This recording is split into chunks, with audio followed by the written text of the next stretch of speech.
जय श्री राधे कृष्ण दोस्तों क्या आपने कभी सोचा है कि राजस्थान के एक छोटे से गांव खाटू में ऐसा कौन सा रहस्य छुपा है जो हर साल करोड़ों श्रद्धालुओं को वहां खींच लाता है।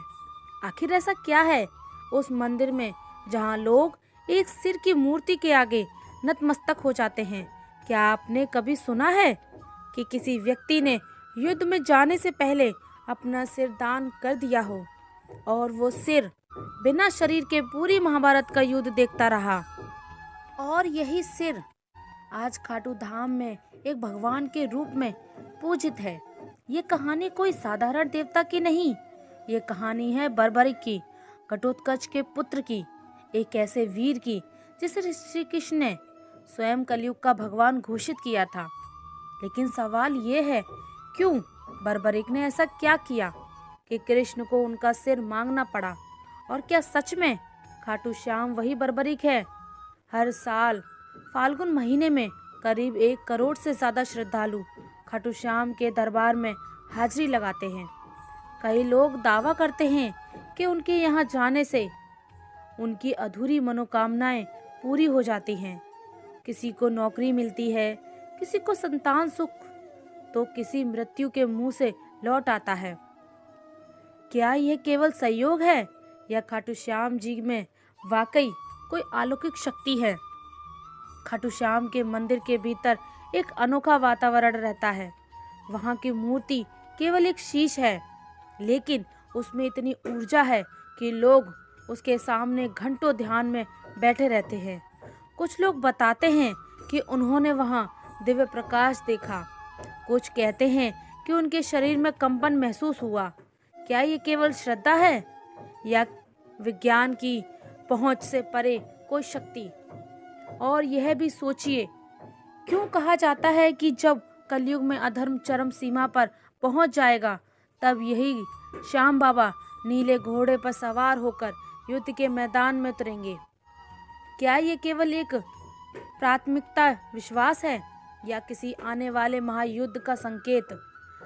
इतिहासकारों के पास के जवाब नहीं है और विज्ञान की भाषा यहाँ मौन हो जाती है। लेकिन लाखों भक्त कहते हैं, हारे का सहारा खाटू श्याम हमारा। जो भी शाम के दरबार में आता है खाली हाथ नहीं जाता। और सबसे बड़ा सवाल, क्या आज भी खाटू श्याम मंदिर में रात को वह सिर सोता है? क्या मूर्ति में कोई चेतना है, कोई दिव्य ऊर्जा? इन सारे सवालों के जवाब आपको हमारे इस वीडियो में मिलेंगे। हम जानेंगे इस भूमि पर जहां कृष्ण ने बर्बरिक की परीक्षा ली थी, उस इतिहास में जहां युद्ध से पहले एक सबसे बड़ा बलिदान हुआ था, और उस मंदिर तक जहां हर धड़कन श्याम नाम का जप करती है। तैयार हो जाइए एक ऐसी यात्रा पर जहां आस्था, इतिहास, विज्ञान और रहस्य सब एक साथ मिलते हैं खाटू श्याम के दिव्य और रहस्यमय संसार में। लेकिन उससे पहले अगर चैनल पर नए हैं तो वीडियो को लाइक करके चैनल को सब्सक्राइब ज़रूर कर लें। यह आपके लिए तो फ्री है, पर इससे हमारी काफ़ी मदद हो जाती है। साल 2019 की बात है। राजस्थान के सीकर जिले का एक व्यापारी दिल्ली के एक बड़े अस्पताल में जिंदगी और मौत की जंग लड़ रहा था। डॉक्टरों ने जवाब दे दिया था, अब बस चमत्कार ही बचा सकता है। घर वाले टूट चुके थे। लेकिन तभी उस व्यापारी की पत्नी ने एक फैसला लिया। वो सीधा खाटू श्याम जी के दरबार पहुंची, आंखों में आंसू, हाथ में नारियल और दिल में एक संकल्प, हे श्याम बाबा, अगर मेरे पति को जीवन दान मिला तो मैं हर साल आपके दरबार में सेवा करूंगी। कहते हैं अगले ही दिन उस व्यक्ति की हालात में चमत्कारी सुधार हुआ। डॉक्टर तक हैरान थे। लेकिन ये सिर्फ एक कहानी नहीं थी। ऐसे हजारों किस्से खाटू श्याम से और खाटू धाम से जुड़े हुए हैं, जहाँ विज्ञान की सीमाएं खत्म हो जाती हैं और आस्था शुरू होती है। राजस्थान की तपती रेत पर जब सूर्य की किरणें पड़ती हैं तो लगता है मानो इतिहास की कोई सुनहरी परत जाग उठी हो। इस पावन भूमि की हर सांस में कोई न कोई गाथा बसी हुई है। इन्हीं गाथाओं में एक है खाटू श्याम की सीकर जिले में बसे एक मंदिर को लेकर केवल श्रद्धा ही नहीं, रहस्य भी जुड़ा है।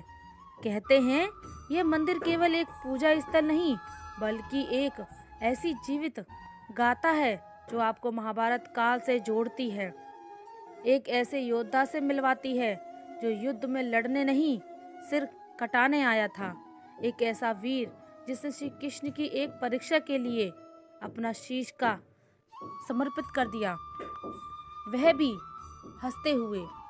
क्या आपने कभी सुना है कि किसी का कटा हुआ सिर युद्ध भूमि देखता रहा और फिर वर्षों बाद वही सिर कलयुग में भगवान बन गया? यह वही स्थान है जहाँ सिर की पूजा होती है, शरीर की नहीं, जहाँ मंदिर के गर्भगृह में कोई सामान्य मूर्ति नहीं बल्कि एक ऐसा सिर विराजमान है जिसे वर्षों तक जमीन के नीचे दबा रखा। क्या वाकई वह कुंड जहाँ से यह मूर्ति निकली आज भी दिव्य ऊर्जा से भरा हुआ है? और ये कैसे संभव है कि उस कुंड में जल का स्रोत किसी को नहीं मालूम, फिर भी वह कभी सूखता नहीं? मंदिर के भीतर कुछ विशेष परंपराएं निभाई जाती हैं, जैसे निशान चढ़ाना। लेकिन क्या आपने कभी सोचा है कि यह निशान केवल एक प्रतीक है या फिर इनसे जुड़ी कोई ऊर्जा वाकई काम करती है? हजारों लोग दावा करते हैं कि उन्होंने खाटू श्याम से कुछ मांगा, निशान चढ़ाया और फिर वह चमत्कार हुआ जिसे वे खुद भी नहीं समझ सके। क्या ये केवल संयोग था या किसी अदृश्य शक्ति की कृपा? इतना ही नहीं, मंदिर से कुछ दूरी पर स्थित एक प्राचीन शिवलिंग जैसे औरंगजेब ने तोड़ने की कोशिश की थी, लेकिन कहते हैं जैसे ही उसने सैनिकों ने उस पर वार किया, कुछ ऐसा घटा कि पूरा लश्कर डर के मारे पीछे हट गया। आज भी वह टूटा हुआ शिवलिंग एक चेतावनी बनकर खड़ा है। वह वहां पर कैसा भय था जो एक क्रूर शासक को भी पीछे हटा गया।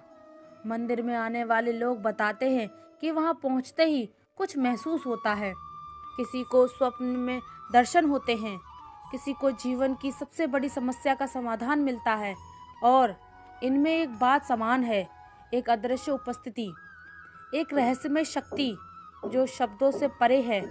क्या ये श्रद्धा की शक्ति है या उस स्थान से जुड़ी कोई प्राचीन चेतना? और शायद सबसे चौंकाने वाली बात यह है कि खाटू मंदिर में भक्त सिर्फ भारत तक सीमित नहीं, इंग्लैंड, अमेरिका, ऑस्ट्रेलिया जैसे देशों में भी लोग यहाँ निशान यात्रा करने आते हैं। यह श्रद्धा किसी भाषा, किसी जाति, किसी धर्म की मोहताज नहीं, बस एक भावना चाहिए, भक्ति। और इस भक्ति में ही छुपे हैं वो प्रश्न जो सदियों से लोगों के मन में कुरुत्ते आए हैं। क्या खाटू श्याम ही कलयुग के विष्णु अवतार हैं? क्या वह सच में नीले घोड़े पर सवार होकर अंतिम युद्ध में उतरेंगे? क्या वह प्रतिमा सच में चेतन है? क्या श्याम बाबा आज की भक्तों से संवाद करते हैं? क्या उनकी प्रतिमा रात में विश्राम करती है जिसे कोई जीवित सत्ता? इन सभी सवालों के जवाब आपको इस वीडियो में मिलने वाले हैं और साथ ही हम जानेंगे कि आप कैसे खाटू श्याम की यात्रा कर सकते हैं और आपको कब यहाँ आना चाहिए। यह केवल एक वीडियो नहीं बल्कि एक यात्रा है, श्रद्धा और रहस्य की, इतिहास और चमत्कार की, और सबसे अहम उस दिव्य अनुभूति की जिसे शब्दों में नहीं बांधा जा सकता। तो आइए चलिए उस रास्ते पर जो आपको केवल एक मंदिर नहीं बल्कि एक चमत्कार से रूबरू कराएगा। खाटू श्याम का चमत्कार। बाबा खाटू श्याम का संबंध महाभारत काल से माना जाता है। वह घटोत्कच के पुत्र थे। कथा की शुरुआत होती है उस अंधकार में दौर से जब कौरवों और पांडवों के बीच तनातनी अपने चरम सीमा पर थी।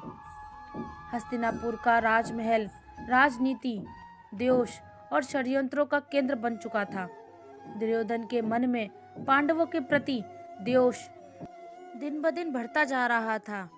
उसे ये भय सताने लगा कि यदि युधिष्ठिर को राज्य मिला तो भविष्य में कौरवों की सत्ता समाप्त हो जाएगी और वह स्वयं एक सेवक बनकर रह जाएगा। इसी भय और ईर्ष्या ने उसे एक भयावह योजना बनाने की प्रेरणा की। पांडवों को समाप्त कर देने की योजना भीष्म पितामह ने जब धृतराष्ट्र को युधिष्ठिर के राज्याभिषेक का सुझाव दिया, तब दुर्योधन ने धृतराष्ट्र के मन में विष भर दिया।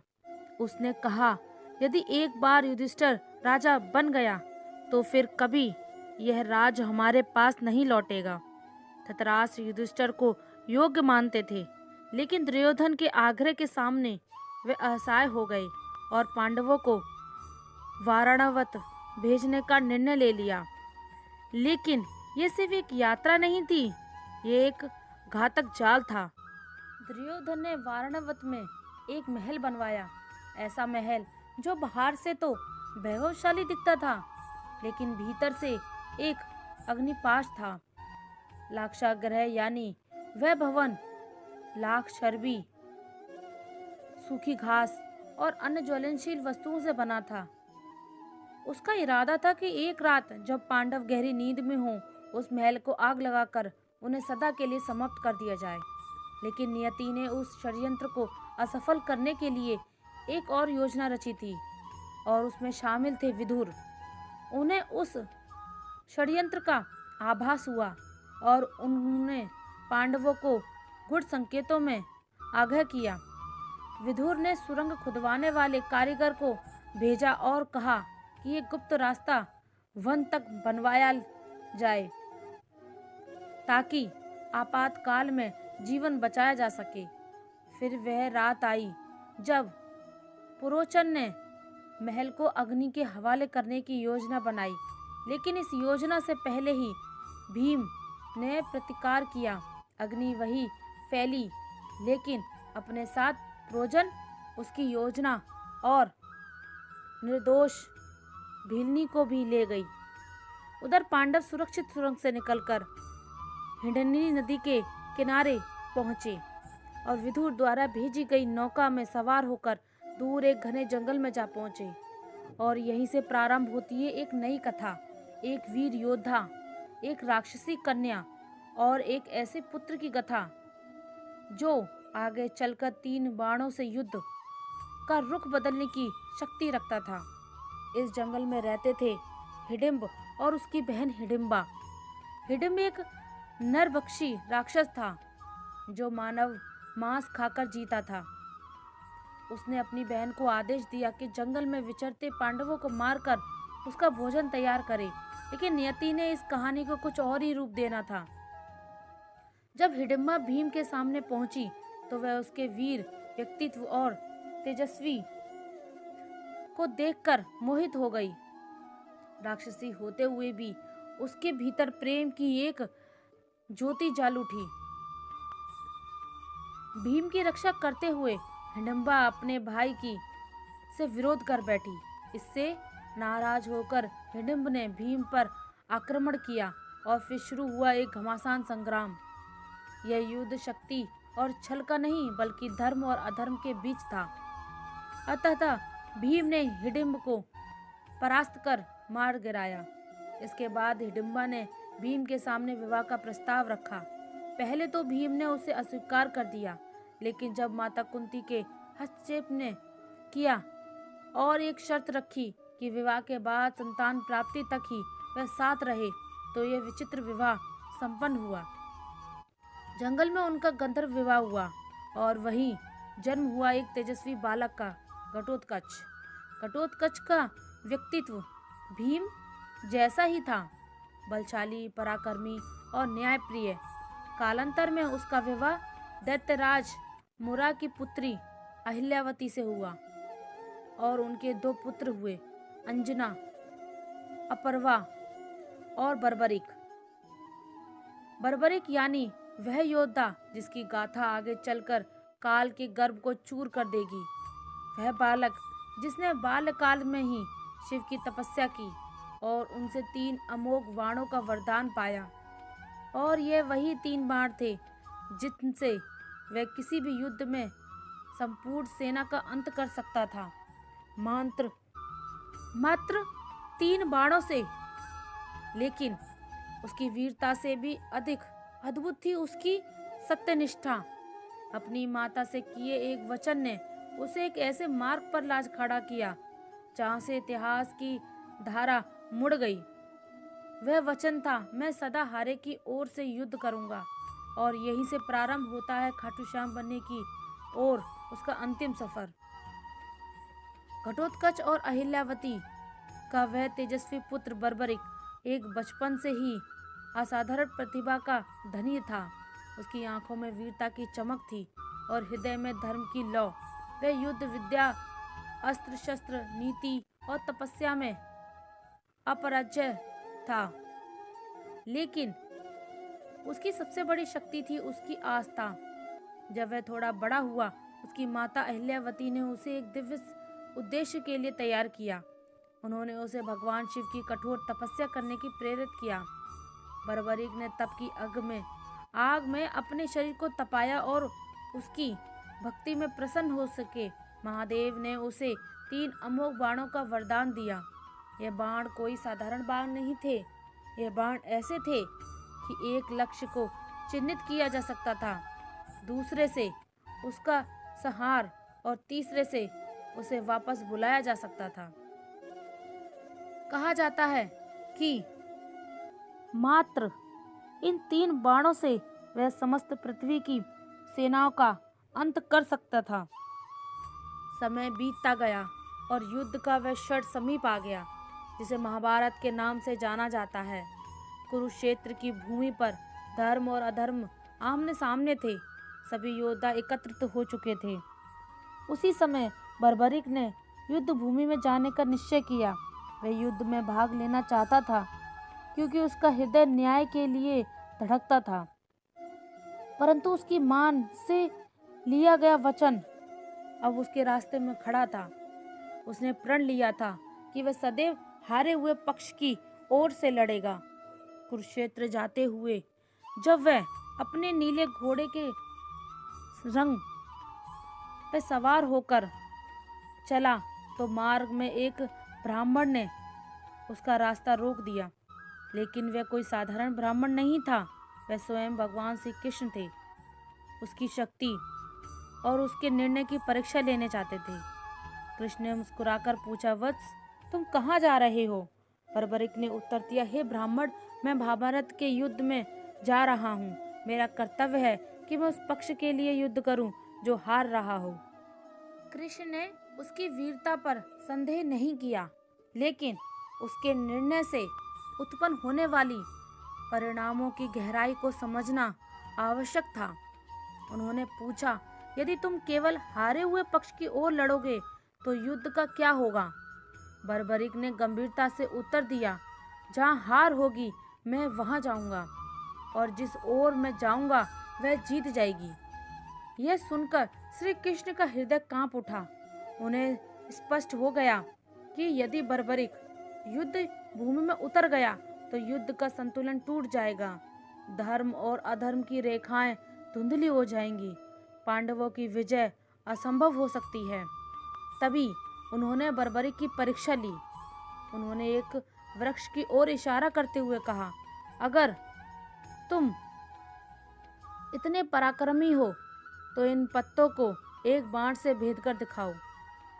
बर्बरिक ने ध्यान लगाकर अपना पहला बाण चलाया और वह बाण वृक्ष के हर पत्ते को छेदते हुए निकल पड़ा। लेकिन एक पत्ता बच गया जो श्री कृष्ण ने अपने चरण के तले छुपा लिया था। बाण हवा में घूमता रहा, खोजता था कि अंत में श्री कृष्ण के चरणों के पास रुक गया। तब बर्बरिक ने बड़े विनम्र भाव से कहा, हे ब्राह्मण, कृपया अपना चरण हटा लें, वरना यह बाण आपको घात कर सकता है। श्री कृष्ण मुस्कुराए। उन्हें उस क्षण वह विराट पुरुष दिखाई दिया जिसमें वीरता और विनम्रता दोनों का अद्भुत मेल था। अब समय था अंतिम परीक्षा का। कृष्ण बोले, हे वीर, क्या तुम मुझे एक दान दे सकते हो? बर्बरिक ने बिना झिझक कहा, हे ब्राह्मण, जो भी मांगोगे मैं अर्पित करूंगा। तब श्री कृष्ण ने कहा, मैं तुमसे तुम्हारा शीश मांगता हूँ। क्षण भर को सन्नाटा छा गया, लेकिन ना तो बर्बरिक भयभीत हुआ ना विचलित। उसने बस एक आग्रह किया, हे ब्राह्मण, आप अपने असली रूप में प्रकट हो, क्योंकि ऐसा दान कोई सामान्य व्यक्ति नहीं मांग सकता। तभी श्री कृष्ण ने अपना विराट स्वरूप प्रकट किया। चतुर्भुज, पीतांबरधारी, सुदर्शनधारी, चंद्रबदन शीश के रूप में बर्बरिक के हाथ जोड़ लिए। उसे अब स्पष्ट हो गया कि यह कोई साधारण युद्ध नहीं, बल्कि धर्म और अधर्म की अंतिम परीक्षा है। तब श्री कृष्ण ने कहा, हे वीर, तुम्हारा बल, तुम्हारा त्याग और तुम्हारी भक्ति इस युग को दिशा देंगे। मैं चाहता हूँ कि तुम युद्ध भूमि में दर्शक बनो। मैं तुम्हारे शीश को अमृत से स्नान कराऊंगा। तुम पूरे युद्ध को देखोगे और न्याय के आधार पर निर्णय दोगे। और सुनो, कलयुग में जब धर्म क्षीण होगा, तब लोग तुम्हें हारे का सहारा कहकर याद करेंगे। वे तुम्हारे सिर की पूजा करेंगे, क्योंकि उसमें मेरा अंश रहेगा। तुम्हारा नाम होगा श्याम, और तुम मेरे ही रूप में पूजे जाओगे। श्री कृष्ण ने अपने हाथों से उसका शीश लिया और उसे युद्ध भूमि में एक ऊंची पहाड़ी पर स्थापित किया, जहां से उसने महाभारत का संपूर्ण युद्ध देखा। न्याय की दृष्टि से बिना किसी पक्षपात के और इस प्रकार जन्म हुआ खाटू श्याम का। जितना कि रहस्यमय खाटू श्याम है, उतना ही रहस्यमय इस मंदिर का निर्माण। तो चलिए अब जानते हैं मंदिर के निर्माण की असली कहानी। खाटू श्याम मंदिर का इतिहास उतना ही गढ़ है जितनी की उसकी महिमा। जब जब कालखंड चुप रहता है, तब तब कोई स्थल, कोई घटना, कोई संकेत स्वयं बोल उठता है। और खाटू श्याम धाम का निर्माण भी एक ऐसी ही पुकार से आरंभ होता है। ये केवल ईंट और पत्थरों की रचना नहीं थी, बल्कि ये उस अलौकिक चेतना की पुनः अभिव्यक्ति थी जो कलयुग में मानवता का अंतिम सहारा बनकर अवतरित हुई। इस पावन मंदिर की नींव उस क्षण पड़ी, तब राजस्थान की तपती धरती पर एक असामान्य घटना घटी। कहते हैं ये कोई मंदिर स्थल नहीं था, ना ही कोई पवित्र तीर्थ, बल्कि सीकर जिले का एक साधारण सा गांव था। पर एक दिन जैसे स्वयं भगवान ने उस भूमि को पुकारा हो, एक गाय चढ़ते चढ़ते एक विशेष स्थान पर पहुंची और बिना किसी कारण उसके थनों से दूध बहने लगा। ये घटना कोई संयोग नहीं थी, यह प्रकृति की चेतावनी थी कि उस धरती के गर्भ में कोई अलौकिक सत्य छुपा है। जैसे जैसे ये बात गांव में फैली, जिज्ञासा बढ़ती गई। ग्रामीणों ने मिलकर उस स्थान की खुदाई करने का निर्णय लिया, और जब मिट्टी की परतें हटने लगीं, तब वहां से निकला एक दिव्य सिर, एक चमत्कारी मुखाकृति जो देखने में साधारण नहीं, बल्कि पूर्ण रूप से तेजस्वी और अलौकिक प्रतीत होती थी। उस सिर के साथ कोई आवाज नहीं थी, कोई शब्द नहीं थे, लेकिन फिर भी मानो उसने सबको पुकारा, एक मौन संवाद की तरह। ग्रामीणों ने उस सिर को एक सम्मानित ब्राह्मण को सौंप दिया। उन्होंने उसे अपने घर ले जाकर श्रद्धा से पूजन करना प्रारंभ किया, बिना ये जाने आगे क्या करना है। कई दिन बीते, पूरा गांव प्रतीक्षा में था कि अब इस दिव्यता का मार्गदर्शन कौन करेगा। तभी उस रात्रि को खाटू के तत्कालीन शासक राजा रूप सिंह चौहान को एक दिव्य स्वप्न आया, जिसमें स्वयं श्याम बाबा ने आदेश दिया कि मेरे स्वरूप के लिए एक मंदिर का निर्माण करो। अब मैं इस स्थान पर वास करना चाहता हूँ। समय आ गया है। राजा की आंख खुली और उनके अंदर किसी और की ही ऊर्जा का संचार हो चुका था। सुबह होते ही उन्होंने अपने शिल्पियों और पुरोहित को बुलाया। उस स्थान पर एक दिव्य मंदिर के निर्माण का आदेश दिया। इतिहासकार मानते हैं कि यह वर्ष 1027 ईस्वी का काल था। जब फाल्गुन शुक्ल एकादशी के पावन दिन, ठीक उसी दिन जब बाद में खाटू श्याम का विशाल मेला लगने था, उस दिव्य मस्तक की प्रतिष्ठा विधिवत की गई।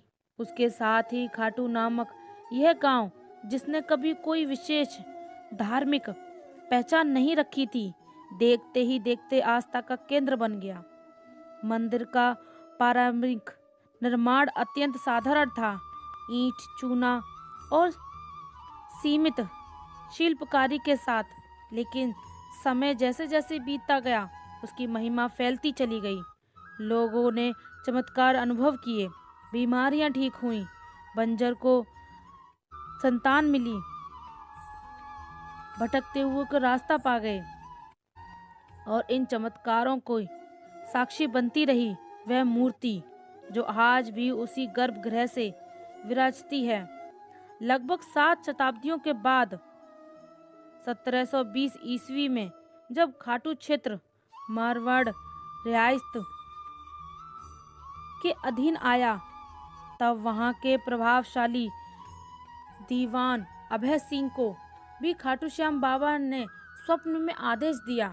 उन्होंने इस मंदिर का भव्य रूप में जीर्णोद्धार करवाया। संगमरमर की नक्काशी, सोने चांदी से अलंकृत द्वार और विशेष प्रकार के दुर्लभ पत्थरों से गर्भगृह की सज्जा की गई।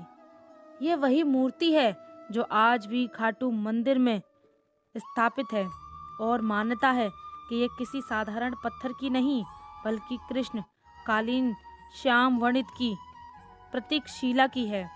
मंदिर का वास्तु भी अद्भुत है। इसके शिखर पर लहराता ध्वज बाबा के उस संकल्प का प्रतीक है जो उन्होंने महाभारत युद्ध के पूर्व कृष्ण से किया गया था। मैं उस ओर रहूंगा जो धर्म की ओर होगा। और गर्भगृह की शांति एक ऐसी अनुभूति देती है कि मानो स्वयं बाबा अपनी सांसों की गति पढ़ रहे हों। खाटू श्याम मंदिर आज न केवल एक धार्मिक स्थल है, बल्कि एक जीवित परंपरा है। फाल्गुन मेला, लखी यात्राएं, निशान यात्रा, खाटू नरेश के जयकारे और वो भजन, श्याम तेरी बंसी पुकारे, राधा नाम, ये सब मिलकर एक मंदिर को केवल एक स्थान नहीं बल्कि एक आध्यात्मिक ऊर्जा का केंद्र बनाते हैं। दोस्तों, अगर आपको ये खाटू श्याम जी की रहस्यमयी और भावनाओं से भरी यात्रा पसंद आई हो तो इस वीडियो को एक प्यारा सा लाइक ज़रूर कीजिए और कमेंट में जय श्री श्याम लिखकर अपने भाव प्रकट कीजिए। ऐसे ही अद्भुत और दिल छू देने वाली आध्यात्मिक रहस्यों से जुड़ी कहानियाँ पाने के लिए सब्सक्राइब ज़रूर करें और बेल आइकन दबा के, ताकि अगली वीडियो की घंटी सबसे पहले आपके पास बजे। और क्या आपको पता है दुनिया के सबसे अमीर मंदिर के चौंकाने वाले रहस्यों के बारे में, जहां चुपचाप छुपा है एक ऐसा रहस्य जो सुनकर आप भी चौंक जाएंगे। तिरुपति बालाजी मंदिर के चौंकाने वाले रहस्य बस यहाँ पर